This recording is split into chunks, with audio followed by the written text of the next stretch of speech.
Hello my dear friends, आज हम आपके लिए प्राचीन भारतीय इतिहास के कुछ महत्वपूर्ण प्रश्न और उनके तथ्यों को लेकर आए हैं। चलते हैं। पहला प्रश्न है, सिंधु घाटी सभ्यता के लोग इनमें से किस धातु से परिचित नहीं थे? उत्तर है लोहे से, क्योंकि लोहे का प्रचलन उत्तरवर्ती या उत्तर वैदिक काल से होता है। उत्तर वैदिक काल से होता है, जिसका समय 1000 से 600 ईसा पूर्व माना जाता है। बाकी चांदी, तांबा व सोना सिंधुवासी इनका उपयोग करते थे। सिंधुवासी इन तांबे, चांदी और सोने का उपयोग आभूषण बनाने में करते थे, जबकि अपने हथियार या औजारों के लिए लकड़ी व पत्थरों का उपयोग करते थे, परंतु लोहे का उपयोग नहीं करते, क्योंकि लोहे शब्द से या लौह धातु से वो परिचित नहीं थे। उत्तर वैदिक काल से लौह धातु का प्रारंभ होता है। सिंधु घाटी सभ्यता को 3 चरणों में बांटा जाता है। पहला चरण प्रारंभिक हड़प्पाई सभ्यता है, जो 3300 ईसा पूर्व से 2600 ईसा पूर्व तक है। प्रारंभिक हड़प्पाई सभ्यता 3300 ईसा पूर्व से 2600 ईसा पूर्व है। दूसरा है प्रौढ़ हड़प्पाई सभ्यता, जो 2600 ईसा पूर्व से 1900 ईसा पूर्व तक है। 2600 ईसा पूर्व से 1900 ईसा पूर्व तक है। तीसरा है उत्तर हड़प्पाई सभ्यता, ये 1900 ईसा पूर्व से 1300 ईसा पूर्व तक है। 1900 ईसा पूर्व से 1300 ईसा पूर्व तक है। 3 चरण। पहला प्रारंभिक हड़प्पाई सभ्यता 3300 से 2600 ईसा पूर्व। दूसरा प्रौढ़ हड़प्पाई सभ्यता 2600 ईसा पूर्व से 1900 ईसा पूर्व। तीसरा उत्तर हड़प्पाई सभ्यता 1900 से 1300 ईसा पूर्व तक। अगला प्रश्न, कौन सा सिंधु घाटी सभ्यता का बंदरगाह था? उत्तर है लोथल।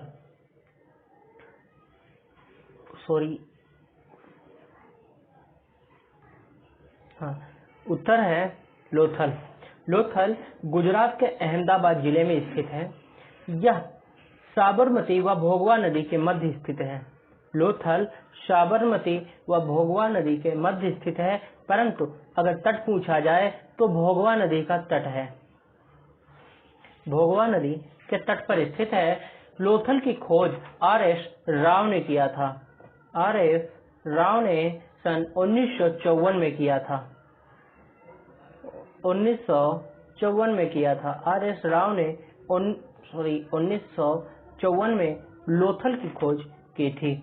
रंगपुर सुखभादर नदी के तट पर स्थित है। रंगपुर सुखभादर नदी के तट पर स्थित है। रंगपुर गुजरात के काठियावाड़ जिले में स्थित है। इसकी खोज सन 1953-54 में ए रंगनाथ राव ने किया था। खोज 1953-54 में ए रंगनाथ राव ने किया था। अगला है चिरांद।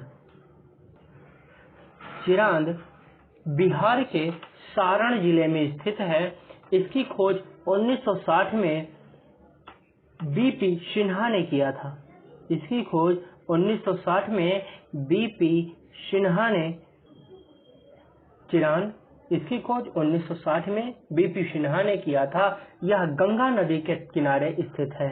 तट कौन सा है या नदी, निकटतम नदी कौन सी है? नदी है गंगा नदी। इसके तट पर स्थित है। इसकी सबसे बड़ी बात यह है कि यहाँ से बुद्ध के कुछ अवशेष प्राप्त होते हैं, या बुद्ध धर्म से संबंधित कुछ अवशेष प्राप्त होते हैं। जैसे बुद्ध की कुछ मूर्तियां व धम्म से जुड़े कई चीजें मिली हैं। यहाँ पर बुद्ध के शिष्य आनंद की मौत भी हुई थी। चिरांद एक ऐसा स्थान है जहाँ पर बुद्ध के प्रिय शिष्य आनंद की मृत्यु हुई थी। अगला प्रश्न, विशाल स्नानागार सिंधु घाटी सभ्यता के किस स्थान पर पाया गया? यहाँ पर विशाल स्नानागार की बात हो रही है। विशाल स्नानागार लरकाना जिले में पाया गया। कहाँ पाया गया? लरकाना जिले में पाया गया। विशाल स्नानागार मोहनजोदड़ो में पाया गया। मोहनजोदड़ो लरकाना जिले में स्थित है। विशाल स्नानागार मोहनजोदड़ो में पाया गया। मोहनजोदड़ो में पाया गया। मोहनजोदड़ो लरकाना जिले में स्थित है। लरकाना ये पाकिस्तान का भाग है। लरकाना पाकिस्तान का भाग है। मोंटगोमरी जिला, मोंटगोमरी ये भी पाकिस्तान में स्थित है, जबकि पोखरण और जैसलमेर ये दोनों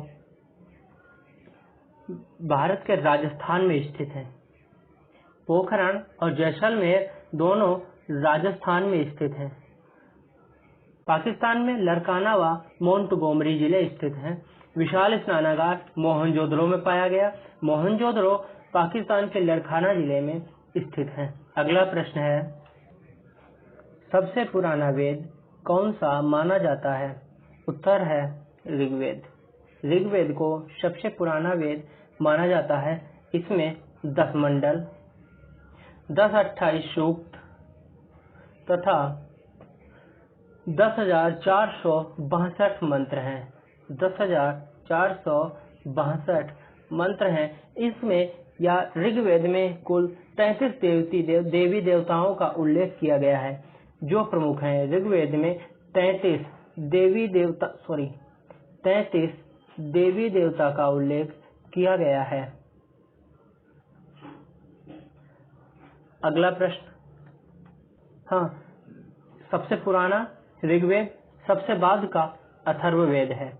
अगला प्रश्न, विशाल स्नानागार सिंधु घाटी सभ्यता के किस स्थान पर पाया जाता है? सॉरी, प्रश्न ये दोबारा हो गया है। इसका उत्तर है मोहनजोदड़ो। अगला प्रश्न है, एक चीज ध्यान रखना, मैंने उसमें बताया था कि जो मोंटगोमरी जिला है यह पाकिस्तान में पाया जाता है। नहीं, इसके लिए क्षमा करें, मोंटगोमरी जिला पाकिस्तान नहीं बल्कि पंजाब में पाया जाता है। अगला प्रश्न, इनमें से किस फसल का ज्ञान वैदिक काल के लोगों को नहीं था? उत्तर है तंबाकू। तंबाकू का ज्ञान वैदिक काल के लोगों को नहीं था। जौ, गेहूं और चावल इनका ज्ञान था तथा इन तीनों के साक्ष्य भी प्राप्त हुए हैं। अगला प्रश्न, किस वैदिक देवता की स्तुति ऋग्वेद में सबसे अधिक की गई है? हमने आपको बताया था कि ऋग्वेद में 33 देवी देवताओं का उल्लेख किया गया है, जिसमें सबसे अधिक महत्वपूर्ण इंद्र और अग्नि है। इंद्र को 250 सूक्तों में यह इंद्र का वर्णन 250 बार किया गया, जबकि अग्नि का वर्णन 200 बार किया गया। यह ऋग्वेद में सर्वाधिक बार उल्लेख किए गए देवी देवता हैं।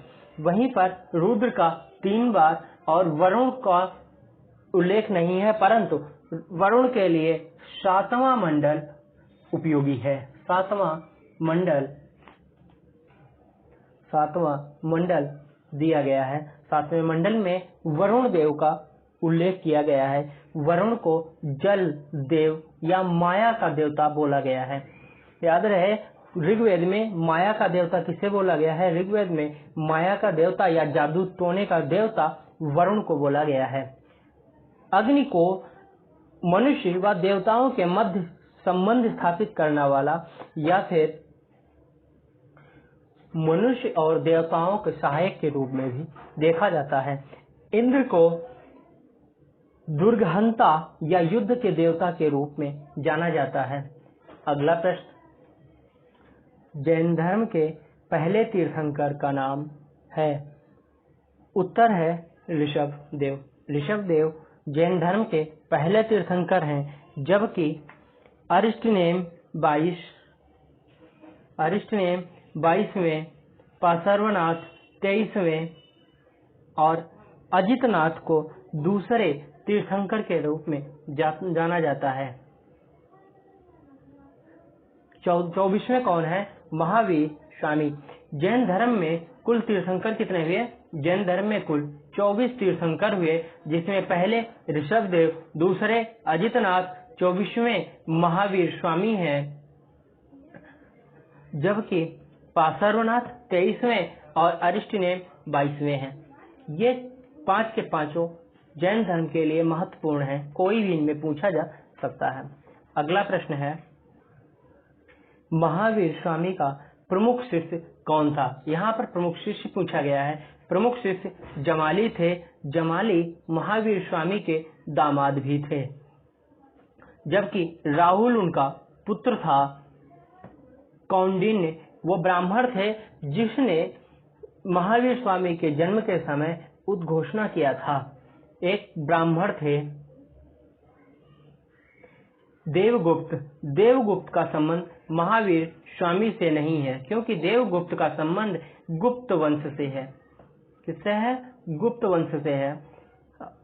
राहुल इनके पुत्र थे, कौंडिन्य ब्राह्मण थे, जमाली इनके प्रमुख शिष्य थे, जमाली ही इनके दामाद भी थे। अगला प्रश्न, निम्न में से किसका जन्म व मृत्यु वैशाख पूर्णिमा के दिन हुआ था? उत्तर है बुद्ध का जन्म वैशाख पूर्णिमा के दिन हुआ था। इनका जन्म 563 ईसा पूर्व में हुआ। उस दिन भी वैशाख था, वैशाख पूर्णिमा थी, तो इनकी मृत्यु 483 ईसा पूर्व हुई। उस दिन भी वैशाख पूर्णिमा थी। महात्मा बुद्ध का यह जीवन काल 80 वर्ष रहा। अगला है, निम्न में से किस स्थान पर सिकंदर की मृत्यु हुई? उत्तर है बेबीलोन। बेबीलोन में सिकंदर जब भारत से जीतकर वापस जा रहा था, उस समय बेबीलोन मरुस्थल में सिकंदर की मृत्यु हो गई थी। उस समय सिकंदर मात्र 33 वर्ष का था। अगला प्रश्न, दिल्ली के पास महरौली नामक इस लौह स्तंभ किस वंश के शासक द्वारा स्थापित किया गया था? उत्तर है गुप्त वंश। जो लौह स्तंभ महरौली का लौह स्तंभ है, वर्तमान में कुतुब मीनार में स्थित है। इसका निर्माण गुप्त वंश के चंद्रगुप्त द्वितीय ने किया था, क्योंकि जो लौह स्तंभ है उस पर चंद्र नाम का एक वर्णन मिलता है। इसका निर्माण चंद्रगुप्त द्वितीय ने किया था, जो यह बात साबित करता है कि इसका निर्माण चंद्रगुप्त द्वितीय किया था। अगला प्रश्न, आर्यभट्ट व वराहमिहिर किसके समकालीन थे? आर्यभट्ट व वराहमिहिर ये 5वीं व 6ठी शताब्दी ईसा पूर्व, 5वीं व 6ठी शताब्दी में थे। उस समय भारत में शासनकाल गुप्त वंश का चल रहा था, परंतु जो आर्यभट्ट व वराहमिहिर थे, ये गुप्त वंश के चंद्रगुप्त द्वितीय के नवरत्नों में से एक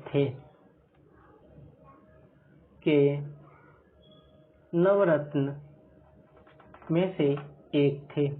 आर्यभट्ट व वराहमिहिर ये खगोलविद व गणितज्ञ थे। अगला प्रश्न है, फाहियान नामक चीनी यात्री किसके शासनकाल में भारत आया था? उत्तर है गुप्त वंश के शासनकाल में आया था। जब फाहियान भारत आया था उस समय गुप्त वंश का शासन चल रहा था और शासक चंद्रगुप्त विक्रमादित्य या चंद्रगुप्त द्वितीय थे। अगला प्रश्न, किस वंश के शासन को भारतीय इतिहास का स्वर्ण युग कहा जाता है? उत्तर है गुप्त वंश। गुप्त वंश को भारतीय इतिहास का स्वर्ण युग इसलिए कहा जाता है क्योंकि गुप्त वंश ने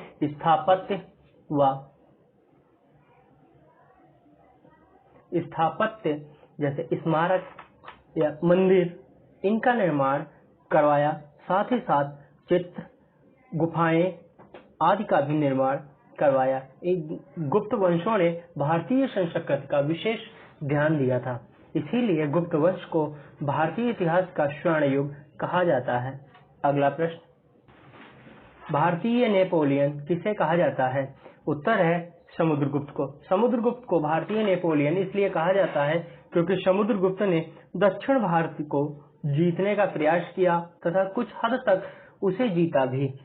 चंद्रगुप्त द्वितीय को वीणा में पारंगत माना जाता है क्योंकि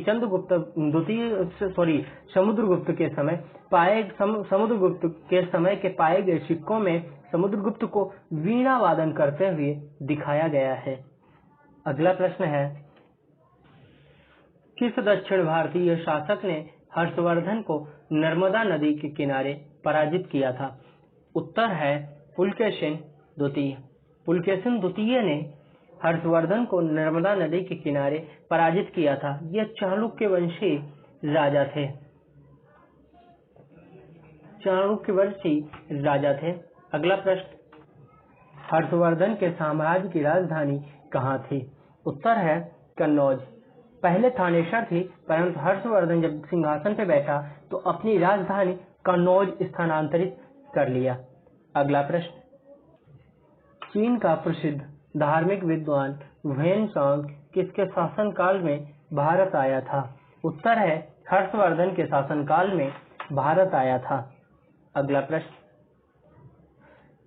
भारत आया तथा साथ ही साथ में ह्वेन-सांग जो कुंभ मेले लगते हैं, कुंभ मेलों का जो प्रारंभ हुआ था हर्षवर्धन ने करवाया था।